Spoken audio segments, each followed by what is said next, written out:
기도하옵나이다. 아멘. 오늘 시간에는 죽음 앞에 선 자에게 제일 중요한 것은 무엇인가? 라는 제목으로 함께 말씀의 은혜를 받고자 합니다. 오늘도 하나님을 사랑하시고 또 예배 가운데 하나님을 만나러 주 앞에 나온 여러분들을 하나님께서 기뻐하시고 사랑하십니다. 하나님을 사랑하는 자는 믿음의 표현을 하게 되어 있습니다. 우리가 어떠한 상황에서도 하나님을 예배하길 원하고 하나님을 찬양하길 원하여 주 앞에 나올 때는 하나님이 그 모든 사람들을 기뻐 받으시고 또한 그를 이끌어 주십니다. 우리가 그래서 하나님 말씀에 순종하기만 하면 우리는 이 땅에 살면서 하나님의 자녀답게 살아갈 수가 있고 또한 이 세상을 하직하는 날 또 천국에 들어갈 수 있으니 하나님 말씀에 늘 순종하며 살아가는 저와 여러분 되시기를 간절히 바랍니다. 지금 우리나라가 매우 시끄럽습니다. 온 나라가 아우성칩니다. 농민과 노동자와 젊은이들은 이 나라를 망쳤다고 주장하는 박근혜 대통령이 하야해야 한다고 주말마다 서울 한복판에 모여서 촛불 시위를 하고 있습니다. 과연 우리는 이 현 시국을 바라보면서 그리스도인으로서 어떻게 처신하는 것이 맞는 것일까요? 무엇보다도 대통령에게 전혀 잘못이 없다면 현 사태가 벌어지지는 않았을 것입니다. 대통령이 나라의 권세를 잡은 자로서 합당하게 권력을 이용했더라면 이런 일이 없었을 텐데 조그마한 친분을 통하여 그것을 역이용하는 자들로 말미암아 많은 사람에게 실망을 안겨주었습니다. 특히 젊은이들에게 많은 실망을 안겨주었습니다. 그렇지만 이 대통령의 잘못만으로 몰아가는 그런 세력도 있는 것 같습니다. 특별히 언론도 많은 잘못이 있는 것 같습니다. 저도 기자라는 어떤 직함도 제가 가지고 있어서 제가 이 글을 쓰는 사람인데 팩트가 아니면 얘기를 하지 말아야 되거든요. 사실만을 보도해야 될 책임이 있는데 과장하거나 허위로 보도하는 것이 난무하고 있습니다. 또한 이러한 시국을 틈타서 자기 자신의 약진의 발판으로 이용하려는 자들도 보입니다. 뿐만 아니라 어떤 사람은 잘못 이야기를 했다가는 나중에 어떠한 또 일을 당할까 두려워서 아예 침묵을 지키는 자들도 있습니다.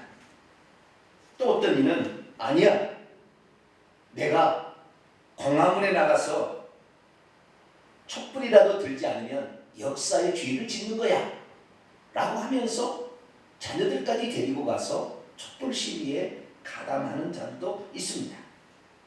그렇다면 우리 그리스도인들은 어떻게 해야 합니까?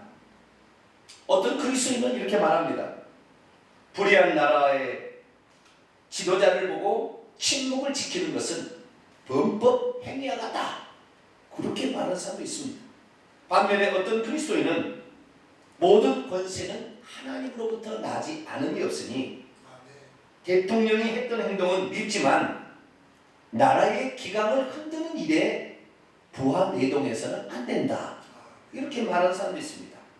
어떤 사람은 중립적인 입장을 취해서 우리나라가 법치주의 국가인 만큼 대통령이 무슨 잘못을 했는지 판정을 국가의 판정이 드러나면 그때 처벌을 하든지 해야지 괜히 여기서 섣불리 나섰다가는 후손들에게 실수할 수 있다. 이렇게 말하는 그리스도인도 있습니다.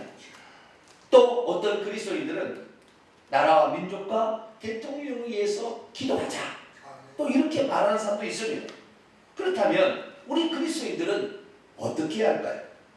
주말마다 촛불을 들고 촛불 시위에 참여하는 것이 옳겠습니까? 아니면 침묵을 지키고 있는 것이 맞겠습니까? 아니면 대통령 하야 반대를 또 시하는, 그래서 국기를 들고 외치는 그런 사람의 대열에도 합류해야 하겠습니까? 중요한 것은 구약의 선지자들이 뭐라고 얘기를 했고 예수 그리스도께서는 과연 뭐라고 얘기했을까를 우리는 살펴보아야 합니다. 먼저 구약시대의 선지자들을 살펴보십시다. 그들은 죄를 짓거나 불의한 자들에 대해서 어떻게 했습니까? 그들은 불의한 자들, 그리고 하나님의 뜻을 어기고 죄를 범하는 자들을 향하여 엄히 책망하고 꾸짖었습니다. 그렇지만 그렇게 한 이유가 있었습니다. 그렇게 한 이유가 범죄자들이나 불의한 자들을 권자에서 끌어내리기 위해서 그렇게 말한 적은 단 한 번도 없습니다. 모두가 다 그들로 하여금 회개케 하기 위하여 책망의 말을 했던 것입니다. 회개하고 돌이켜 다시 나라를 잘 다스리고 자기의 본분을 찾아서 새 사람이 되라, 그러고 책망을 한 것이지 그 사람을 죽이거나 무너뜨리기 위해서 책망한 적이 단 한 번도 성경에 등장하지 않습니다. 선지자들이 책망하는 경우가 있었더라도 잘 살펴보면 하나님을 믿는 지도자들에 대해서 책망을 했지 하나님을 믿지 않는 자들에게는 책망조차 하지 않았습니다.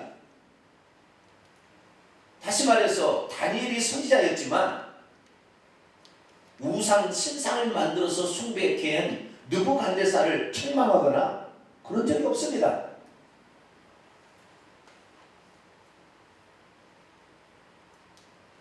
그래서 우리는 우리가 해야 될 위치가 어느까지인가를 잘 알 수 있어야 합니다. 예수님의 경우를 보십시다. 예수님은 원래 온유하고 겸손하신 분입니다. 하지만 예수님께서도 서기관과 바리새인들을 향하여는 엄히 꾸짖고 책망을 했습니다. 하지만 그렇게 책망하는 것이 서기관과 바리새인들의 자리를 끌어내리고 예수님이 그 자리에 들어가려고 한 것이 아니었습니다. 그들로 하여금 회개케 하기 위함이었습니다. 그들 중에 한 사람이라도 회개하여 천국 들어갈 수 있도록 하기 위하여 예수님은 그렇게 책망을 하게 된 것이죠.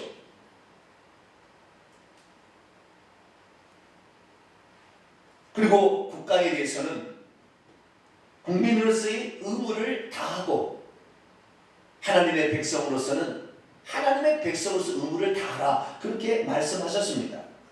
오늘 이 시간에는 나라와 민족의 독립운동에 앞장서 일하다가 붙들려 죽임을 당하는, 다시 말해 죽음을 맞이하는 한 사람에 대한 이야기입니다. 오늘 우리는 이 말씀을 통하여 우리 그리스도인들이 나라와 민족과 지도자에 대해서는 어떤 시각을 가져야 하는지, 그리고 우리가 어떤 상황에 있든지 정말 무엇에 관심을 집중하고 살아야 되는 것인지, 이 부분에 관하여 함께 말씀을 살펴볼 것입니다. 오늘 본 말씀은 예수께서 십자가에 달리실 때에 예수님과 함께 매달렸던 두 행악자들 중에 한 명, 오른편 강도라고 칩시다. 오른편 강도가 그 절명의 순간에 예수님의 무죄성을 옹호하면서 예수께서 천국에 들어가실 때 자기도 기억해달라 부탁했다는 그런 내용입니다. 예수께서 진정 구원자로 오셨다면 다른 왼편의 강도처럼 기적이라도 일으켜서 예수님도 구하고 나라와 민족도 구해야 되는 것이 아닐까요? 로마 군병을 살해한 자들은 자신만이 아니었을 텐데 왜 자신만이 붙들려 죽임을 당해야 하는지 놓고 하늘을 원망해야지 왜 자기 자신은 사형을 받기에 합당하다고 말하고 있는 것입니까? 인생 한번 살다가 붙잡혀 죽게 되었으면 그것으로 끝이지 굳이 자신의 영혼의 뒷일까지 예수님께 부탁해야 되는 것일까요? 자기도 십자가에 못 박히신 상태라 엄청난 고통에 시달리고 있었을 텐데 왜 그 순간에도 주님더러 죄가 없는 분이라고 이렇게 옹호하는 말을 해야 되는 것일까요? 천국과 지옥이 없다고 생각하는 이들도 많은데 왜 자신이 죽거들랑 자기가 천국에 들어갈 수 있게 해달라고 부탁하고 있는 것일까요? 오늘날 우리도 이 경우처럼 자신의 행한 일에 따라서 어쩔 수 없이 죽음 앞에 서야 된다고 한다면 우리는 그 순간에 무엇을 생각하고 무엇을 부탁하고 무엇을 말해야 하겠습니까? 오늘 본 말씀은 AD 30년경 골고다 언덕에서 예수께서 십자가에 못 박히실 때에 그 초점을 예수께로 맞추지 아니하고 그 양옆에 있는 두 명의 강도에게 초점을 맞춰서 기록된 말씀입니다. 그날은 예수 그리스도께서 사형 선고를 받고 집행을 하는 날이었습니다. 그날은 금요일이었죠. 예수께서 가운데에 십자가에 못 박혀 있었고 좌우에는 두 명의 강도라 일컬어지는 사람이 십자가에 못 박혀 있었습니다. 그래서 지금 세 사람이 십자가에 못 박혀 있는 상태에서 나눈 서로 간의 대화입니다. 그때 왼편 강도가 말했습니다. 당신이 그리스도가 아니시오? 그렇다면 당신 자신과 그리고 우리를 구원해 보시오! 라고 말했습니다. 그러자 오른편의 강도가 저 예수 너머에 있는 그 왼편 강도에게 이렇게 말합니다. 야! 너는 하나님을 두려워하지도 않니? 너도 그 심판 안에 지금 있잖아. 그리고 우리가 행한 일에 공의롭게 처벌받고 있는 거야. 왜냐하면 우리가 실행했던 것에 합당한 것을 우리가 받고 있기 때문이지 않니?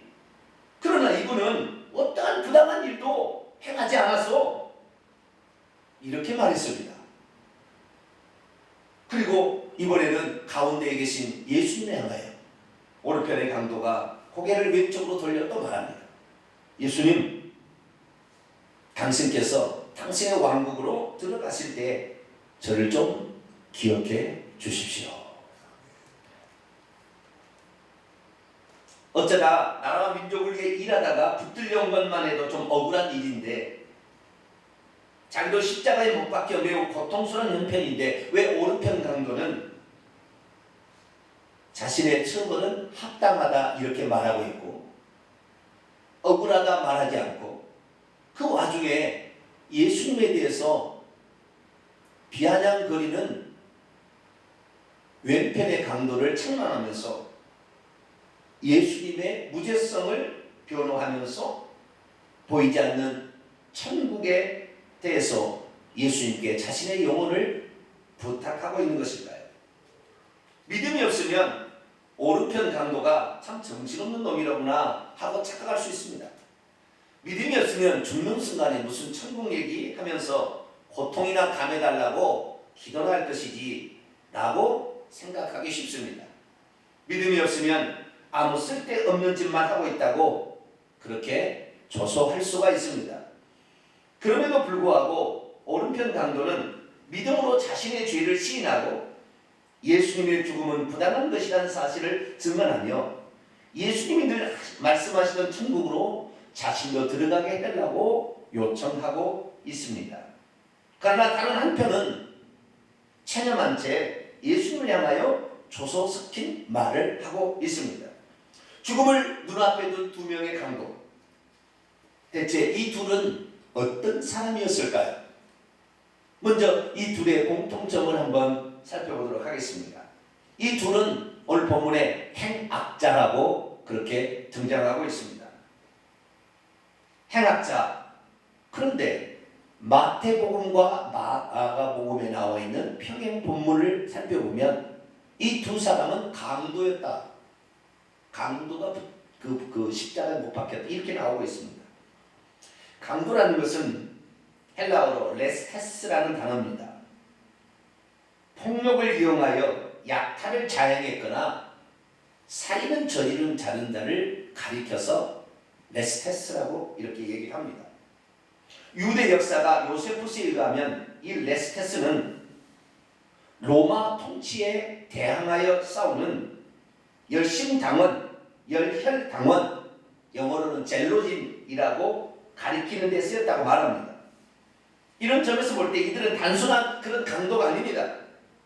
예수님 대신 풀려났던 바라바와 같이 조국의 독립을 위해서 수단과 방법을 가리지 않고 로마에 대항했던 극우 정당 단체에 해당하는 젤롯 당원의 일원이었을 것으로 추정됩니다.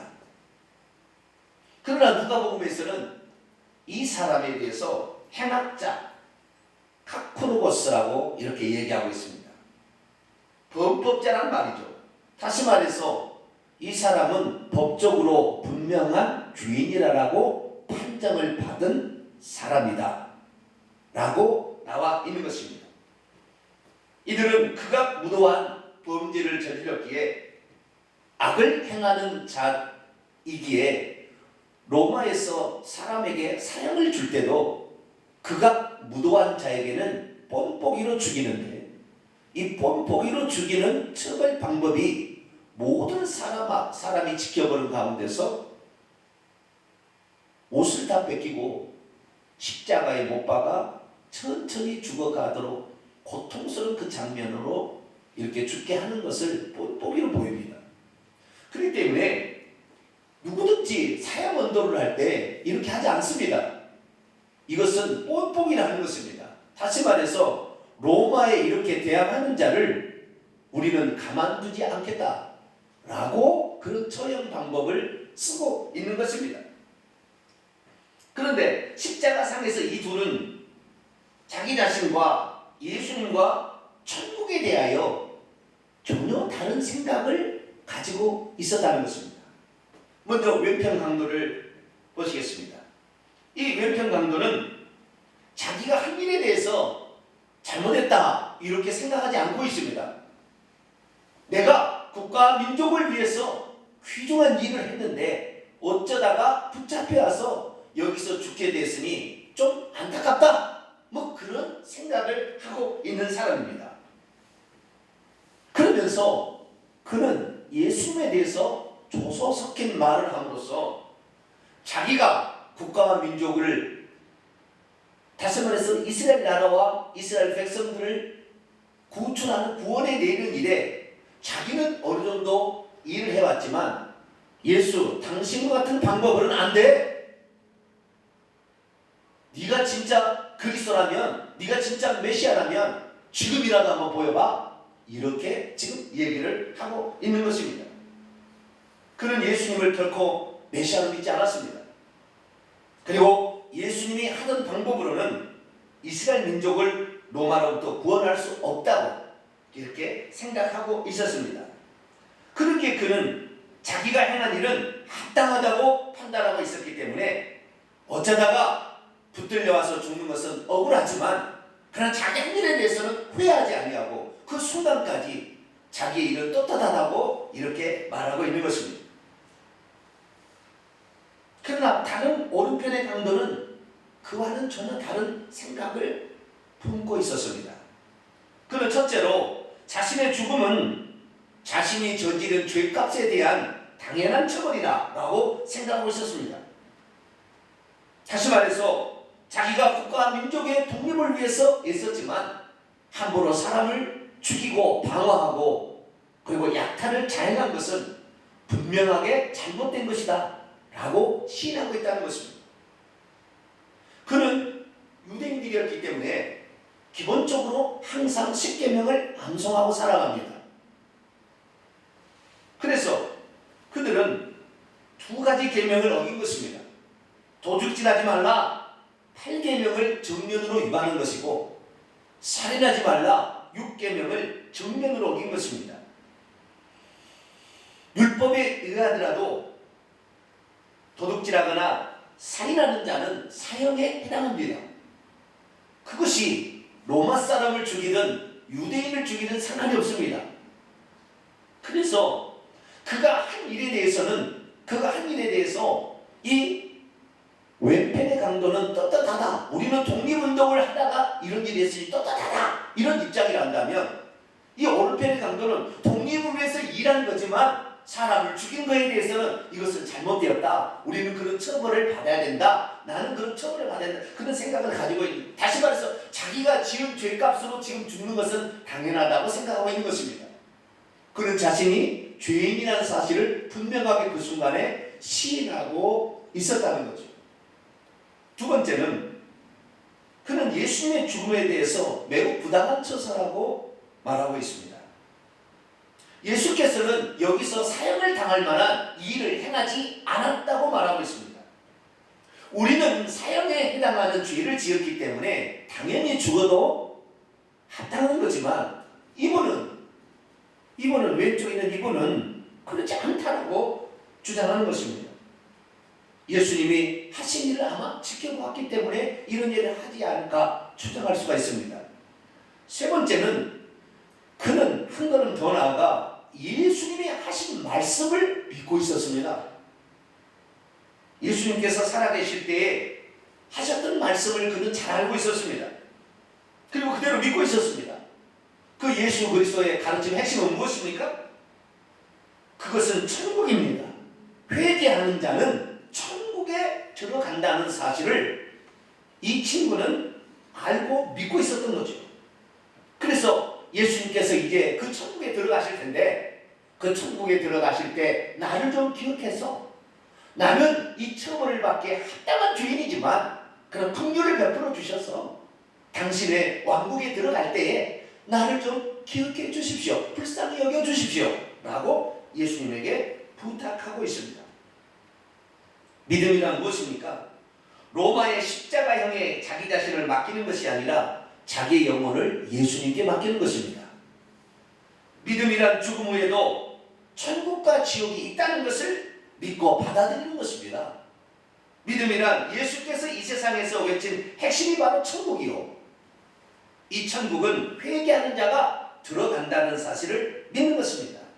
그리고 믿음이란 자신이 죄인이라는 것을 시인하고 예수님을 붙들게 된다면 죽은 후에라도 자신의 영혼이 천국에 들어갈 수 있다는 것을 믿는 것입니다.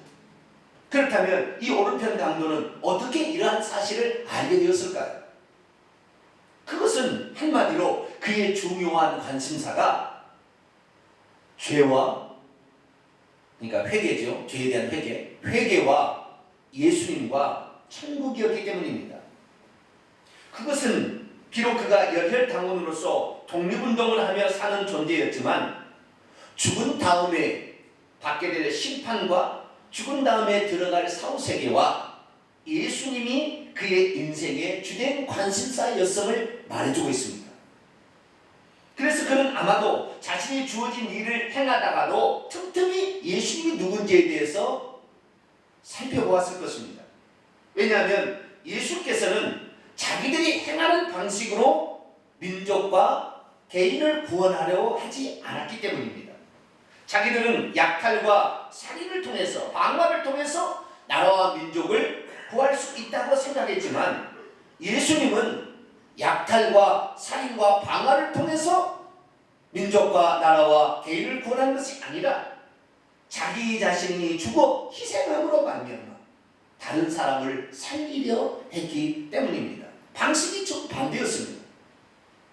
좀 더 다르게 표현하자면 자기는 분노와 파괴를 사용하여 사람을 구원하려고 노력했지만 예수님은 사랑과 용서를 통하여 다른 사람을 구원하려고 노력하고 있었기 때문에 예수 그리스도에 대해서 계속 구체적으로 더 살펴봤고 예수님이 왜 저렇게 행동하시고 마지막에 십자가에서 죽으면서도 주여 저들의 죄를 용서하여 주옵소서. 저들은 저들이 하는 짓을 잘 모릅니다 라고 말하고 있을까를 몇 번이고 생각을 해본 것입니다. 믿음이란 심판과 예수님과 천국이 인생의 주된 관심사인 것을 깨닫는 것입니다. 믿음이란 죽은 다음에 반드시 심판이 있다는 것을 알고 심판을 대비하는 것입니다. 믿음이란 죽은 다음에 사후세계가 있음을 알고 자신의 영혼을 준비해 나가는 것입니다. 특히 이 강도에서 발견할 수 있는 매우 중요한 영적 진리가 있습니다. 그것은 이때까지 아무리 세상을 잘못 살아왔어도 죽기 전이라도 자신이 죄인인 것을 알고 예수님을 믿고 천국을 소망한다면 하나님께서 그에게 긍휼을 베풀어 주신다는 사실입니다. 예수 그리스도께서 그 마지막 순간에 오른편인 강도에게 뭐라고 했습니까? 아멘, 내가 너희에게 말한다. 오늘 나와 함께 낙원 안에 있게 될 것이다. 사실 그게 그가 걸어가야 할 길은 열혈당원의 길이 아니었던 것 같습니다. 이 오른편 강도가 걸어가야 할 길은 예수님의 말씀을 듣고 회개하여 천국 복음을 증거하는 자로 일평생을 살아갔어야 했던 것 같아요. 그런데 어쩌다가 그는 자신의 직업과 어떤 자신의 사명을 이 로마로부터 이 민족과 그리고 국가를 구출해내는 일이라고 판단했던 것 같습니다. 그것이 그 사람이 의분이 좀 강한 사람이어서 그랬는지, 아니면 누군가로부터 교육을 받을 때 그것이 옳다고 교육을 받았는지, 아니면 더 가능성이 있는 것은 제가 생각해 본 건데요, 그 왼편 있는 강도의 말을 듣고 이것이 우리가 사람으로 한번 태어나서 요것을 하는 것이 가장 값진 일이다, 아마 그렇게 그 강도가 가자고 해서 아마 같이 따라가서 모르겠어요. 어쨌든 친구 따라 강남 간다 하니까 아마 그랬었는지 알 수는 없지만 자우지간 그가 인생을 그렇게 살았던 것입니다. 열심당원으로 그렇게 살아갔던 것입니다. 그럼에도 불구하고 이 오른편 강도는 늘 그 길을 가면서도 뭘 생각했느냐? 나 자신이 이것이 죄를 짓는 것이 아닌가? 그리고 저 예수님, 우리하고 전혀 반대 방식으로 일하고 있는 저 예수님은 누군가? 그리고 저 예수님 말하고 있는 핵심은 무엇인가? 이것을 항상 생각했다는 것입니다.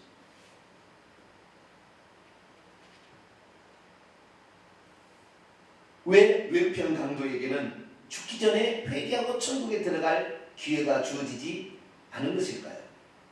그것은 그의 인생의 주된 관심사가 심판과 예수님과 천국이 아니었습니다.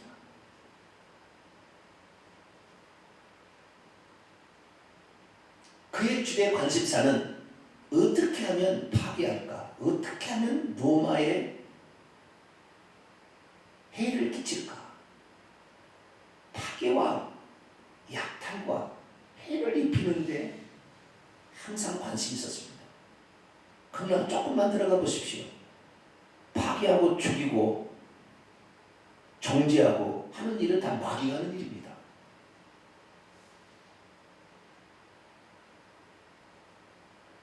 우리 그리스도인들은 파괴하고 약탈하고 거짓말하고 사람을 해하면서는 안 됩니다. 오른편 강도는 자신이 일평생에 그렇게 하면서 살아오긴 살아왔지만 늘 그것이 잘못일 것이라는 생각을 하게 됐는데 마지막에 십자가에 못 박히면서 확실하게 알게 됐습니다. 그래서 그는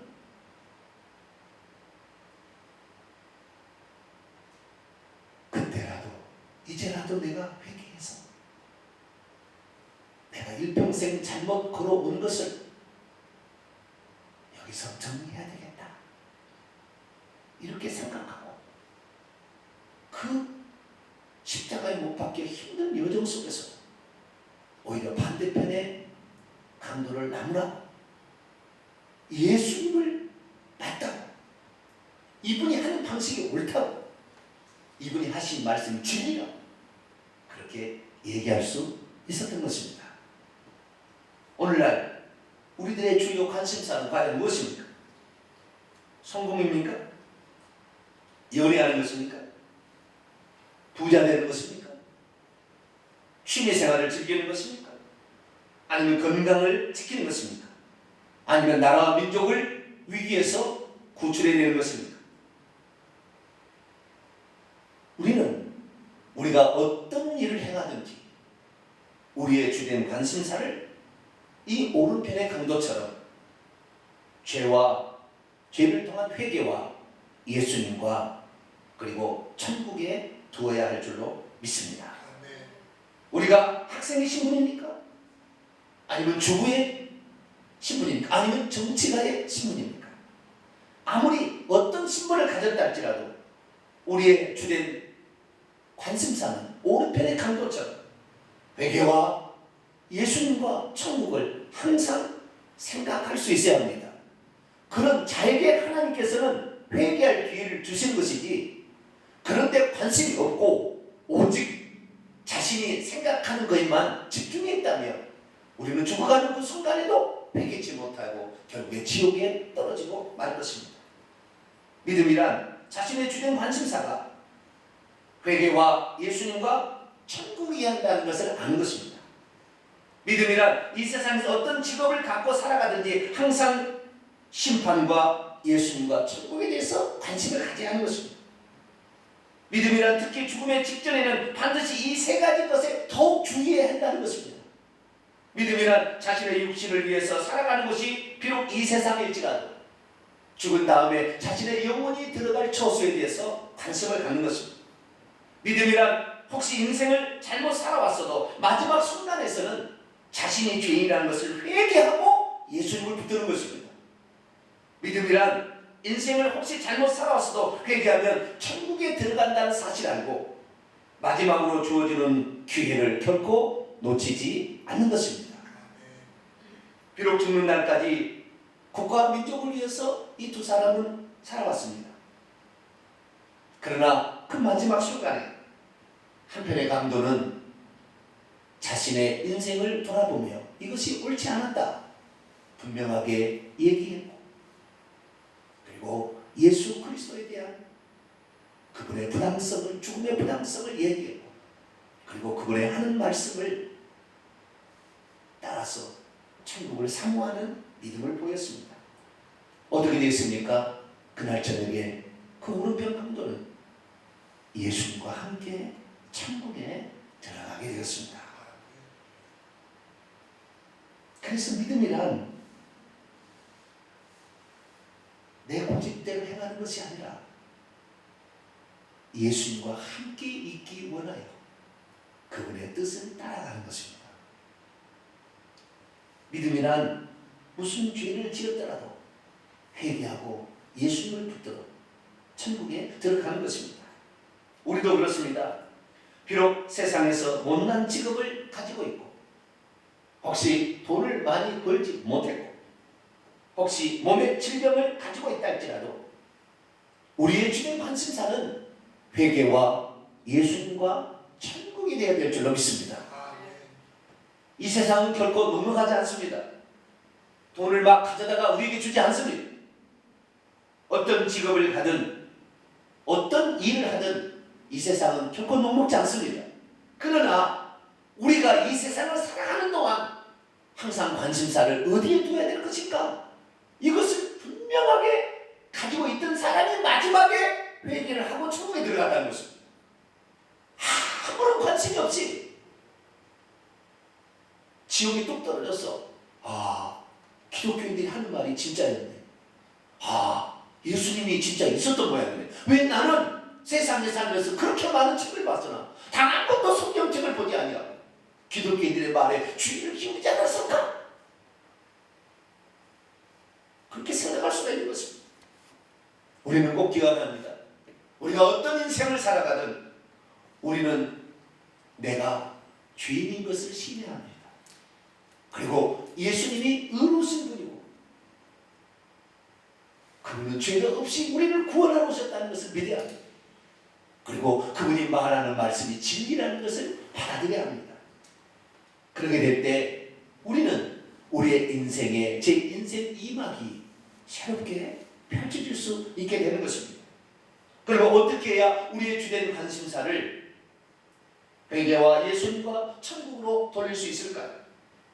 일주일에 한 번은 적어도 반드시 하나님께 나와서 자신의 죄를 회개하고 자신이 죄인인 것을 시인하시기 바랍니다. 일주일에 한 번은 반드시 주님 앞에 나와서 우리가 붙들어야 될 그분이 누군가를 알고 배우기를 힘써야 될 것입니다. 그리고 일주일에 한 번은 내 육체만을 일하지 말고 내 영혼을 위해서 시간을 내야 할 것입니다. 그러면 하나님께서도 말씀하실 것입니다. 오늘 네가 나와 함께 있을 것이다. 아니, 영원히 너가 나와 함께 있을 것이다. 그런 축복이 우리의 축복이 되기를 간절히 바랍니다. 거룩하신 하나님, 저마다 어떤 직업을 가지고 살아갑니다.